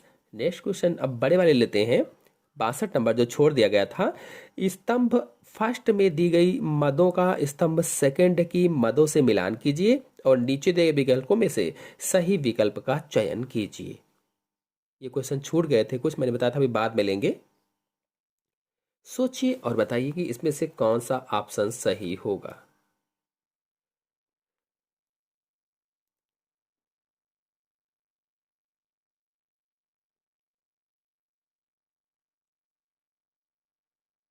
तो ऑप्शन सही होगा इसमें से पहला वाला।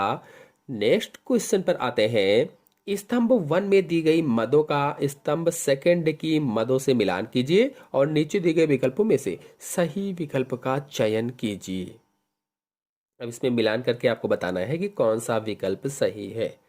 63 नंबर क्वेश्चन है।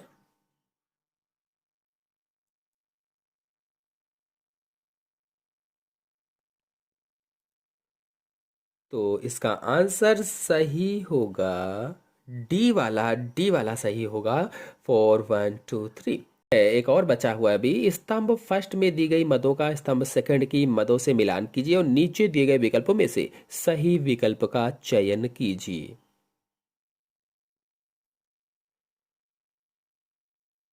सोचिए और बताइए। 67 नंबर क्वेश्चन है ये।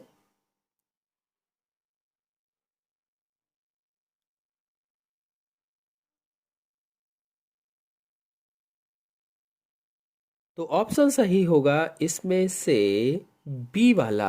80 नंबर, निम्नलिखित में से कौन सा कथन सत्य नहीं है? सोचिए और बताइए, इनमें से कौन सा ऐसा कथन है जो सत्य नहीं है? यदि आप लोगों ने अभी तक हमारे वीडियो को लाइक नहीं किया है तो लाइक और शेयर जरूर कीजिए। चैनल पर नए हैं तो चैनल को सब्सक्राइब भी कीजिए। अपने दोस्तों में ज्यादा से ज्यादा लोगों को शेयर कीजिए। तो इसका आंसर सही होगा डी, पराग कोश के स्फुटन में टेपिटम सहायता नहीं करती है। ये जो टेपिटम है ये परागकोश के फटने में हेल्प नहीं करती है। ये परागकोश की अंतः स्तर की परत होती है, जो आंतरिक स्तर होता है उसकी परत होती है, और ये पराग कणों को पोषण प्रदान करती है। यदि आप लोग परागकोश, परागकण आदि सब पर वीडियो देखना चाहते हैं तो चैनल में अपलोडेड है, आप लोग जाकर के देख सकते हैं। नेक्स्ट क्वेश्चन है, ब्रायोफाइट और टेरिडोफाइट्स में नर युग्मक के अभिगमन के लिए किसकी आवश्यकता होती है? सोचिए और बताइए। नर युग्मक के अभिगमन के लिए किसकी जरूरत होती है बताना है। कीट, पक्षी, जल, पवन। 4 ऑप्शन दिए गए हैं। तो ये जो ब्रायोफाइट्स है, जो टेरिडोफाइट्स है, इसी प्रकार से जो शैवाल हैं, ये सरल पादप होते हैं, प्रारंभिक सरल पादप होते हैं, और इसका जो नर युग्मक होता है, जो मेल गैमीट्स होता है, वो जल के माध्यम से मादा जनन तंत्र तक पहुंचता है, जल के द्वारा। तो इसमें आंसर सही होगा सी, जल अथवा वाटर। नेक्स्ट क्वेश्चन है, पात्रे निषेचन द्वारा निर्मित 16 से अधिक कोरक खंडों वाले भ्रूण को स्थानांतरित कर दिया जाता है। कोरक खंड यानी ब्लास्टोमेर वाले भ्रूण को स्थानांतरित कर दिया जाता है। ग्रीवा में, गर्भाशय में, फैलोपियन नली में, झालर में।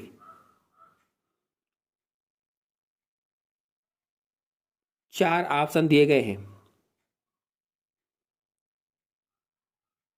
तो इसका आंसर सही होगा सी, फैलोपियन नली में, और फैलोपियन नली को ओविडक्ट भी कहा जाता है, ओविडक्ट। नेक्स्ट क्वेश्चन है, निम्नलिखित में से कौन सा हार्मोन निर्मोचक आईयूडी होता है? और आपको बता दें जब तक आप लोग आंसर सोच रहे हैं, आईयूडी का पूरा नाम क्या होता है? तो देखिए, जो आईयूडी है, आई से इंट्रा, यू से यूट्रेन और डी से डिवाइस, इंट्रायूट्रेन डिवाइस, और आईयूडी शॉर्टकट में इसे कहा जाता है। और इसमें आंसर सही होगा LNG20। जो LNG20 है, यह हार्मोन स्रावित करने वाली अंतः गर्भाशयी तंत्र है। हार्मोन स्रावित करने वाला अंतः गर्भाशयी तंत्र या इंट्रायूट्रेन डिवाइस होती है, और यह निषेचन रोकने के लिए महिलाओं द्वारा यूज की जाती है। महिलाओं द्वारा यूज करने की एक उत्तम विधि है कह लीजिए, और यह गर्भाशय को प्रत्यारोपण के लिए अनुचित बना देती है और शुक्राणुओं की भक्षण क्रिया को बढ़ाती है। अगला क्वेश्चन है, नेफ्रॉन वह भाग है जो सोडियम के सक्रिय पुनः अवशोषण का कार्य करता है। 4 ऑप्शन आपके सामने दिए गए हैं। तो जो नेफ्रॉन है, ये हमारी जो किडनी होती है, किडनी का एक प्रमुख भाग है। इस पर वीडियो अपलोडेड है, आप लोग जाकर के चैनल में देख सकते हैं। तो इसका आंसर सही होगा सी, निकटस्थ संवलित नलिका या प्रॉक्सिमल कन्वोल्यूटेड ट्यूब्यूल के द्वारा। और आपको बता दें, परानिस्यंदन से एकत्रित जो द्रव होता है, सोडियम का 70% चयनात्मक पुनरावशोषण नलिका में ही होता है। नेक्स्ट क्वेश्चन है, पश्च पिट्यूटरी ग्रंथि वास्तविक अंतःस्रावी ग्रंथि नहीं होती है, क्योंकि जो पश्च पिट्यूटरी ग्रंथि है, इसको कहा गया कि वास्तविक अंतःस्रावी ग्रंथि नहीं है, क्योंकि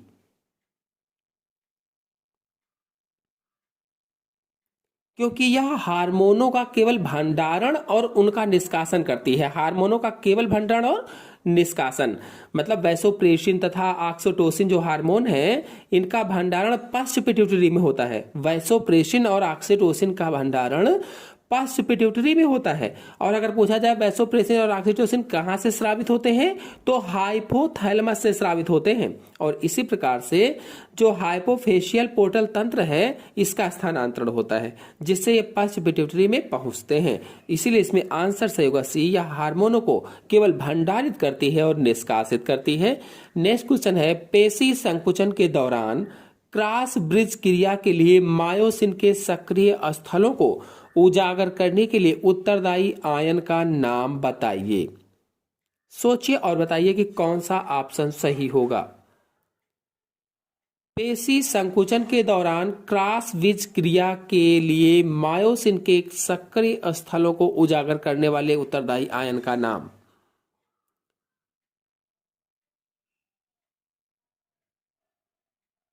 तो इसमें आंसर सही होगा बी, कैल्शियम आयन पेशी संकुचन के समय अति आवश्यक होता है, बहुत ही जरूरी होता है। यह क्रॉस ब्रिज के लिए मायोसिन के सक्रिय स्थलों को उजागर करने के लिए उत्तरदायी है, क्रॉस ब्रिज के लिए।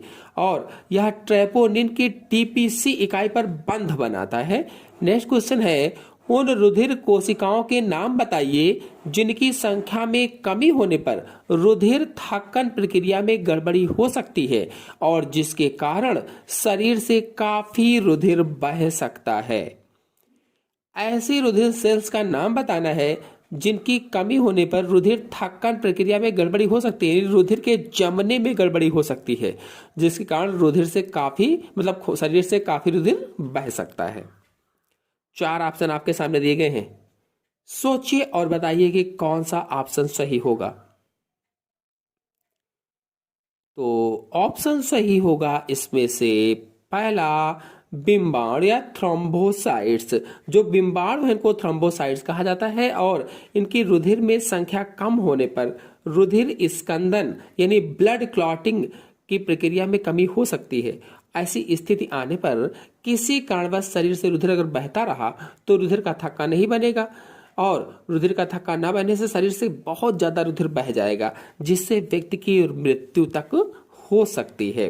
फिर नेक्स्ट क्वेश्चन है, उस पेस्टिसाइड हार्मोन का नाम बताइए जो प्रधानतया यकृताणुओं या हेपेटोसाइट और वसाणुओं या एपिडोसाइट पर प्रभाव डालता है तथा कोशिका द्वारा ग्लूकोज के अवशोषण और उसके उपयोग को बढ़ावा देता है। ऐसे हार्मोन का नाम बताना है हेपेटोसाइट और एपिडोसाइट पर प्रभाव डालता हो और कोशिका द्वारा ग्लूकोज के अवशोषण तथा उसके उपयोग को बढ़ाता हो।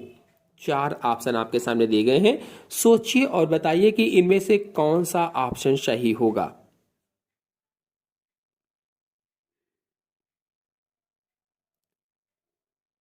तो इसका आंसर सही होगा बी, इंसुलिन हार्मोन। जो इंसुलिन हार्मोन है यही ऑप्शन इसमें सही हो जाएगा। नेक्स्ट क्वेश्चन है, सीरम रुधिर से भिन्न होता है क्योंकि, सोचिए और बताइए। 4 ऑप्शन आपके सामने दिए गए हैं, कहा गया सीरम रुधिर से भिन्न होता है क्योंकि। और अगर आपसे पूछा जाए कि सीरम क्या है, सीरम किसे कहते हैं, तो क्या बताएंगे? आपको बता दें, रुधिर के प्लाज्मा के सभी स्कंदनकारी कारकों को निकाल लेते हैं तो बचा हुआ द्रव सीरम कहलाता है। जो रुधिर प्लाज्मा है उसमें जितने भी स्कंदनकारी कारक होते हैं, फैक्टर होते हैं, अगर उनको निकाल लिया जाए तो जितना भी द्रव बचेगा उसे ही सीरम कहा जाता है। और इसका आंसर सही होगा डी, इसमें स्कंदन कारक नहीं होंगे। नेक्स्ट क्वेश्चन है, सांस लेने के बीच फेफड़े चिपक नहीं जाते और थोड़ी बहुत हवा फेफड़ों में सदा बनी रहती है जिससे बाहर निकाला नहीं जा सकता क्योंकि। सोचिए और बताइए।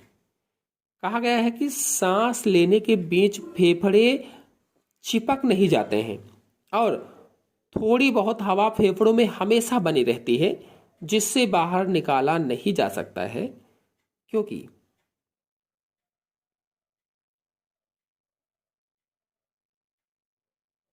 क्योंकि ऋणात्मक अंतःफुफ्फुसी दाब होता है जो फेफड़ों की भित्तियों को एक दूसरे से दूर खींचता रहता है, जिसके कारण थोड़ी बहुत हवा फेफड़ों में हमेशा बनी रहती है। नेक्स्ट क्वेश्चन है, वन्य जीव संरक्षण हेतु वह प्रथम राष्ट्रीय पार्क कौन सा है जिसकी स्थापना भारत में प्रकृति का समाकलित भाग है? सोचिए और बताइए। वन्य जीव संरक्षण हेतु प्रथम राष्ट्रीय पार्क का नाम बताना है। तो भारत में प्रथम विकसित राष्ट्रीय पार्क जिम कॉर्बेट राष्ट्रीय उद्यान है। जिम कॉर्बेट राष्ट्रीय पार्क है, यानी पहला वाला ऑप्शन सही होगा। और यह कहाँ है पूछा जाए तो यह उत्तराखंड के नैनीताल जिले में स्थित है। जिम कॉर्बेट राष्ट्रीय उद्यान उत्तराखंड के नैनीताल जिले में स्थित है। और अगर काजीरंगा की बात की जाए तो काजीरंगा असम प्रदेश में और एक सींग वाले गैंडे के संरक्षण के लिए प्रसिद्ध है, एक सींग वाले गैंडे के लिए।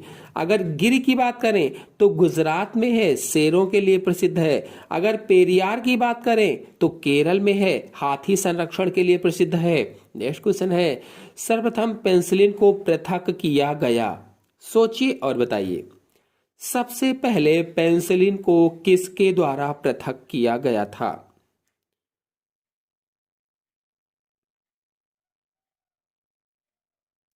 तो इसका आंसर सही होगा सी, अलेक्जेंडर फ्लेमिंग के द्वारा।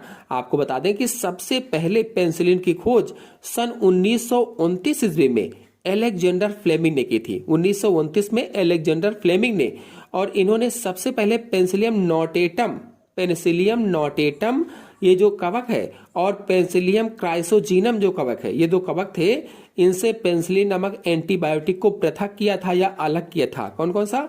पेंसिलियम नोटेटम और क्राइसोजीनम नामक कवक से अलग किया था। किसने? तो अलेक्जेंडर फ्लेमिंग ने।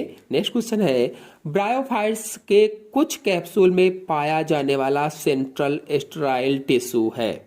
सोचिए और बताइए, ब्रायोफाइट्स के कुछ कैप्सूल में पाया जाने वाला सेंट्रल स्टेराइल टिश्यू है। कौन सा ऑप्शन सही होगा?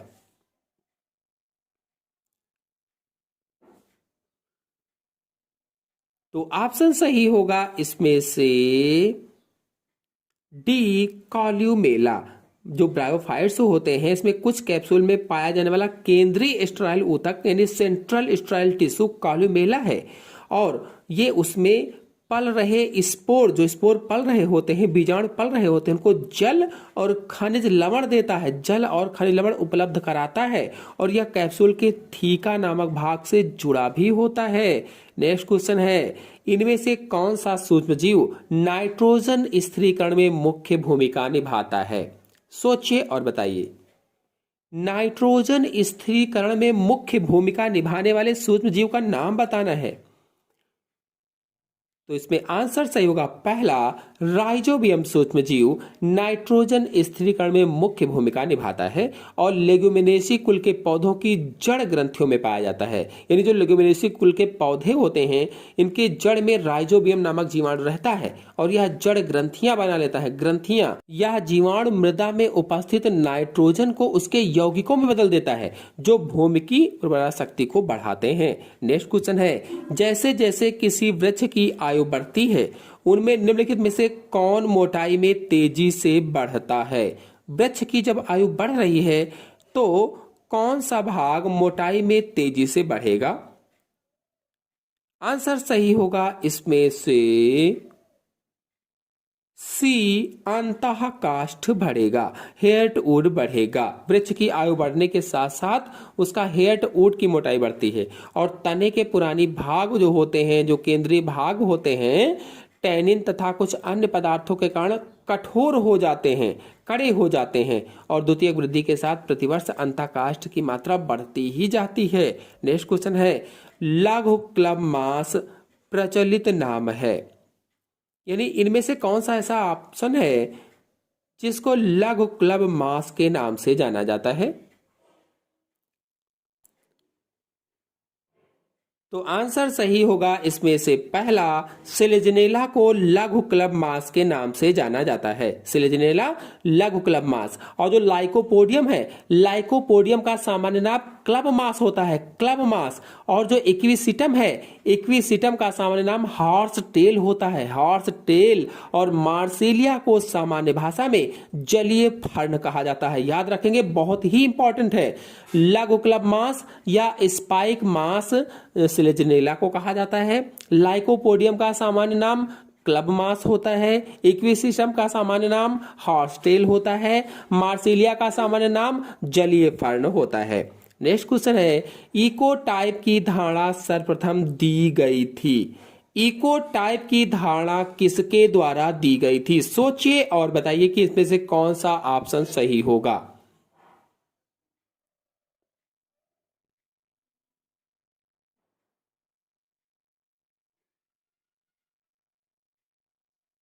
तो ऑप्शन सही होगा इसमें से पहला, टूरेशन द्वारा दी गई थी, टूरेशन के द्वारा। और इकोटाइप एक ऐसा पारिस्थितिक तंत्र है जिसमें फिनोटिपिक अंतर बहुत कम पाया जाता है। नेक्स्ट क्वेश्चन है, पौधों में फाइटोएलेक्सिन उत्पन्न होते हैं। चार ऑप्शन आपके सामने दिए गए हैं। पौधों में फाइटोएलेक्सिन उत्पन्न होते हैं, सोचिए और बताइए।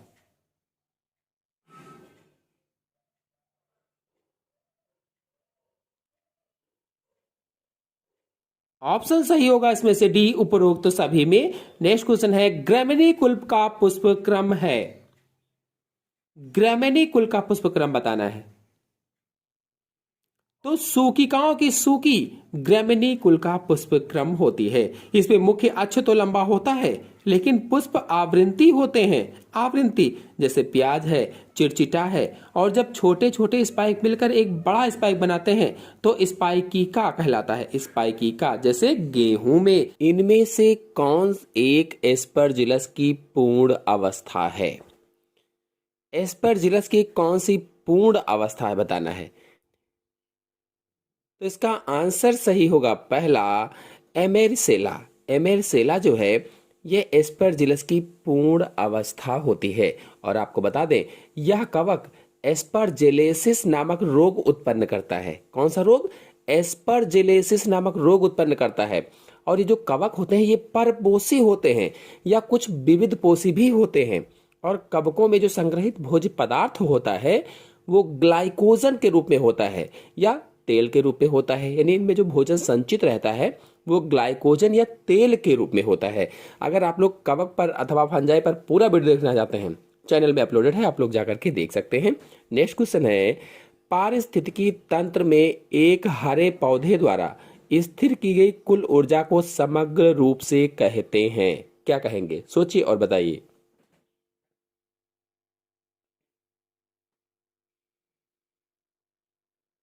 चार ऑप्शन आपके सामने दिए गए हैं। पारिस्थितिकी तंत्र में एक हरे पौधे द्वारा स्थिर की गई कुल ऊर्जा को समग्र रूप से क्या कहेंगे?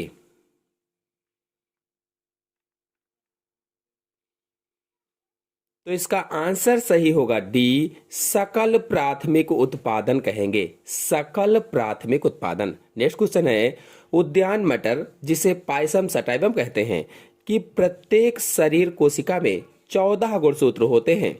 इस प्रजाति में संलग्न समूहों की संख्या हो सकती है, कितनी होगी? सोचिए और बताइए। 7 से कम, 7, 7 और 14 के बीच 14। तो इसका आंसर सही होगा बी, 7 होगी। नेक्स्ट क्वेश्चन है, पक्सीनिया से होता है। जो पक्सीनिया है इससे क्या होता है? जंग रोग, कंड रोग, म्लान रोग, इनमें से कोई नहीं। सोचिए और बताइए, पक्सीनिया से क्या होता है? तो देखिए इसमें आंसर सही होगा पहला, जंग रोग होता है। यानी जो पक्सीनिया है इससे जंग रोग होता है। और पक्सीनिया ग्रेमिनिस ट्रिटिसाई के द्वारा गेहूं का ब्लैक रस्ट रोग हो जाता है। पक्सीनिया ग्रेमिनिस के द्वारा कौन सा रोग हो जाता है? गेहूं का ब्लैक रस्ट रोग हो जाता है। और पक्सीनिया एस्ट्रीफार्मिस द्वारा, पक्सीनिया एस्ट्रीफार्मिस के द्वारा गेहूं में येलो रस्ट रोग हो जाता है। येलो रस्ट रोग यानी गेहूं का ब्लैक रस्ट रोग पक्सीनिया ग्रेमिनिस ट्रिटिसाई के द्वारा होता है। और येलो रस्ट रोग पक्सीनिया एस्ट्रीफार्मिसिस के द्वारा होता है। और पक्सीनिया स्कनाइडा के द्वारा गेहूं में ब्राउन रस्ट रोग हो जाता है। फिर अगले क्वेश्चन पर आते हैं, द्विबीजपत्री तने में दारू है। सोचिए और बताइए कि कौन सा ऑप्शन इसमें से सही होगा। द्विबीजपत्री तने में दारू यानी जाइलम है। पॉलीआर्क, एंडार्क, एक्सार्क, मेसार्क। चार ऑप्शन आपके सामने दिए गए हैं। एक ऑप्शन इसमें से सही है। 105 नंबर क्वेश्चन में आंसर सही होगा बी, एंडार्क। नेक्स्ट क्वेश्चन है, निम्नलिखित में से किस एक में तना प्रतानों में संशोधित होता है? प्रतानों यानी टेंड्रिलों में संशोधित होता है। सोचिए और बताइए।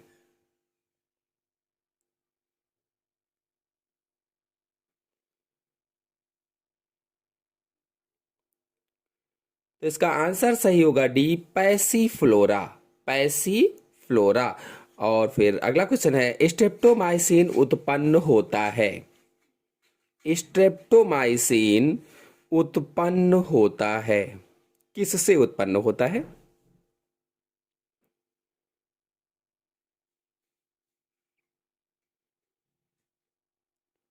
तो आंसर सही होगा इसमें से बी, स्ट्रेप्टोमाइसिन। स्ट्रेप्टोमाइसिन ग्रेसियस से उत्पन्न होता है, ग्रेसियस से। और स्ट्रेप्टोमाइसिस बेनुजेली जो है, स्ट्रेप्टोमाइसिस बेनुजेली, ये क्लोरोमाइसिटीन उत्पन्न करता है।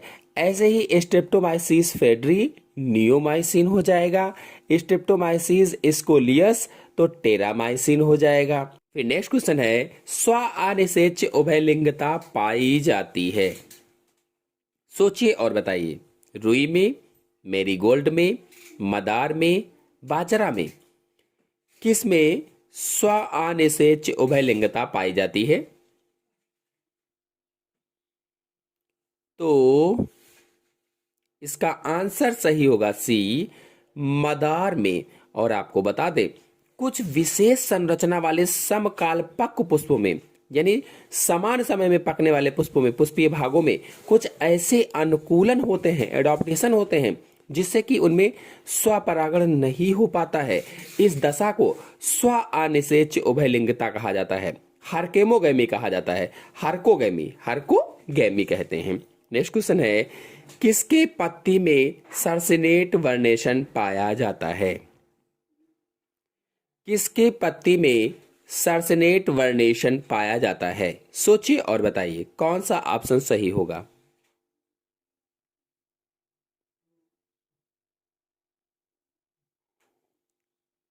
तो देखिए, जो साइकस है, साइकस की पत्ती में सर्सिनेट वर्नेशन पाया जाता है।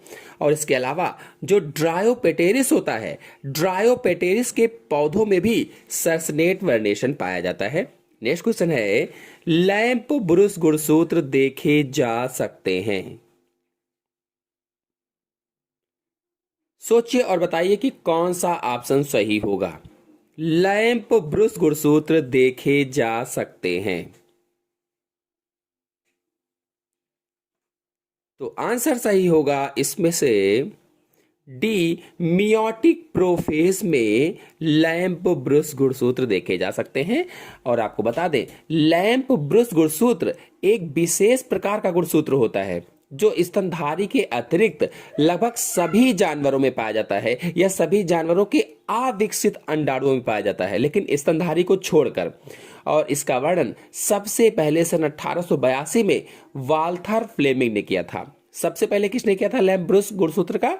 वाल्थर फ्लेमिंग ने सन 1882 में किया था। नेक्स्ट क्वेश्चन है, कायिक जनन अधिक सामान्य होता है।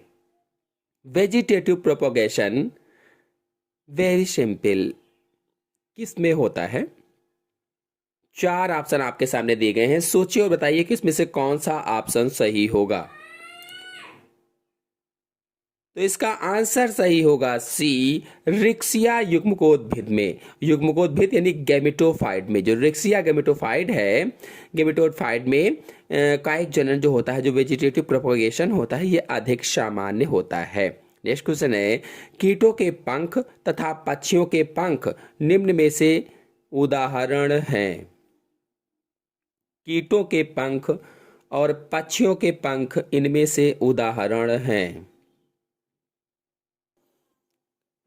आपको बता दें कि कीटों के पंख तथा पक्षियों के पंख एनालोगस अंग के उदाहरण होते हैं। एनालोगस यानी एनालोगी, पहला ऑप्शन सही हो जाएगा इसमें। एनालोगी या एनालोगस एक ही है।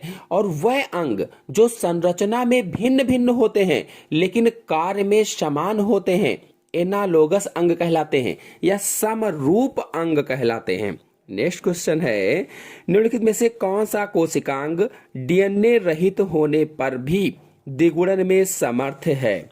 ऐसा कौन सा कोशिकांग है जो डीएनए रहित है लेकिन फिर भी द्विगुणन में समर्थ है? प्लाज्मिड, माइटोकॉन्ड्रिया, सेंट्रियोल, केंद्रक। कौन सा ऑप्शन इसमें सही होगा?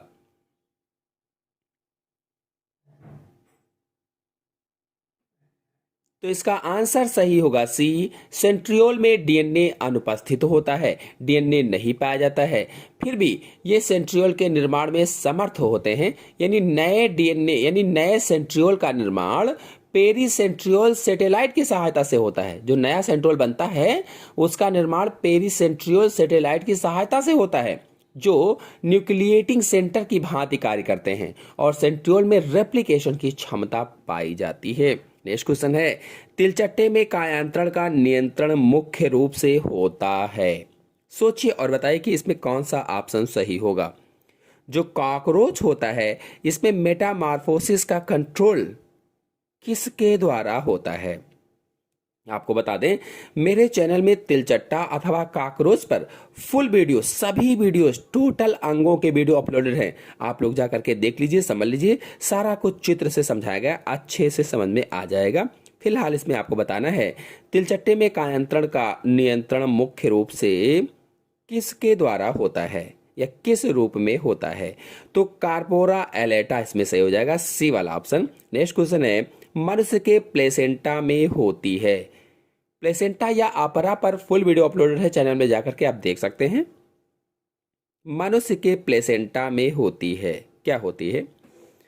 कॉरियन तथा एलेंटायस मनुष्य के प्लेसेंटा में अथवा अपरा में होती हैं। और आपको बता दें, जो कॉरियन है ये भ्रूण के श्वसन, पोषण और उत्सर्जन में मदद करती है। कॉरियन क्या करती है?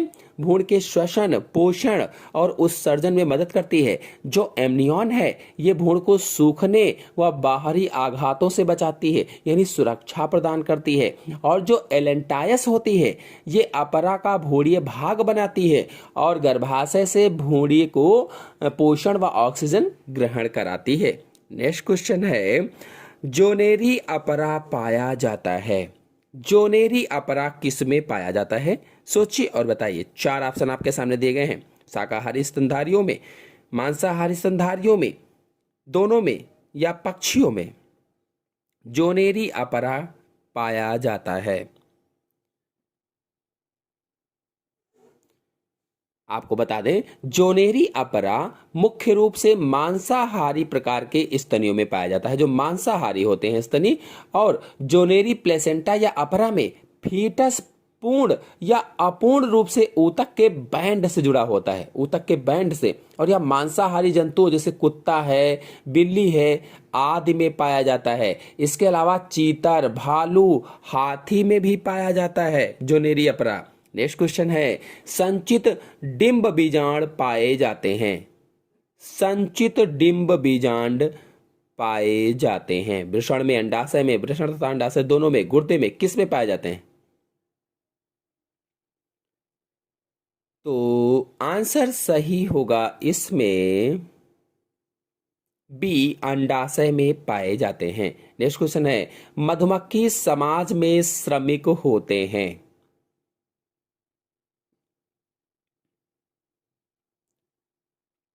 तो आंसर सही होगा इसमें से सी, बंध मादाएं मधुमक्खी समाज में श्रमिक होती हैं। जो मधुमक्खी समाज है इसमें श्रमिक या वर्कर बंध मादा यानी स्ट्राइल फीमेल होते हैं। और मधुमक्खी के कॉलोनी को 3 स्तरों में बांटा गया है।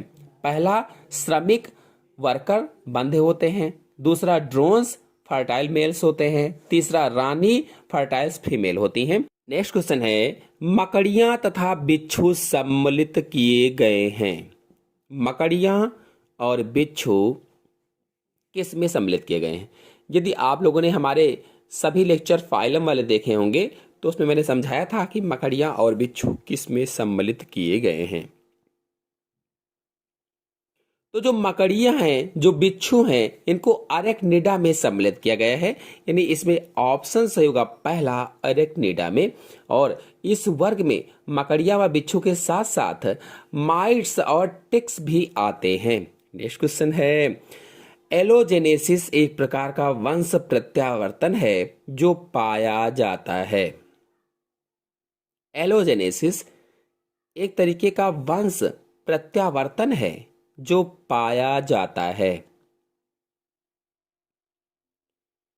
तो आंसर सही होगा इसमें से बी, लीवर फ्लूक में पाया जाता है। नेक्स्ट क्वेश्चन है एस्थियोस्टेगा जिसमें मछली तथा उभयचर दोनों के गुण होते हैं। सोचिए और बताइए। 4 ऑप्शन आपके सामने दिए गए हैं, एक ऑप्शन इसमें से सही होगा। इक्थियोस्टेगा जिसमें मछली तथा उभयचर दोनों के गुण पाए जाते हैं। आंसर सही होगा बी, ग्रीनलैंड। नेक्स्ट है सबसे पहले किसने समझाया कि कोशिका की उत्पत्ति पूर्ववर्ती कोशिका से होती है।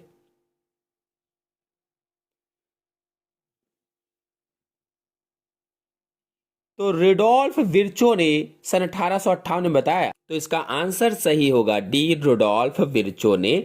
और जो रॉबर्ट हुक हैं इन्होंने 1665 में कोशिका की खोज की थी। रॉबर्ट ब्राउन ने केंद्रक की खोज की थी। स्लाइडेन और स्वान ने कोशिकावाद यानी कोशिका सिद्धांत प्रस्तुत किया था। नेक्स्ट क्वेश्चन है रीनल पोर्टर तंत्र अनुपस्थित होता है। तो स्तनियों में रीनल पोर्टर तंत्र अनुपस्थित होता है। नेक्स्ट क्वेश्चन है ऑक्टोपस संबंधित है, सिफेलोपोडा से संबंधित है। ऑक्टोपस को सामान्य भाषा में डेविल फिश भी कहा जाता है, डेविल फिश। और यह संघ मोलस्का का जंतु है, समुद्री मांसाहारी जंतु है। तो आशा है आप सभी लोगों को सभी क्वेश्चन समझ में आए होंगे। समझ में आए हो तो वीडियो को लाइक और शेयर कीजिए। चैनल पर नए हैं चैनल को सब्सक्राइब कर लीजिए। धन्यवाद।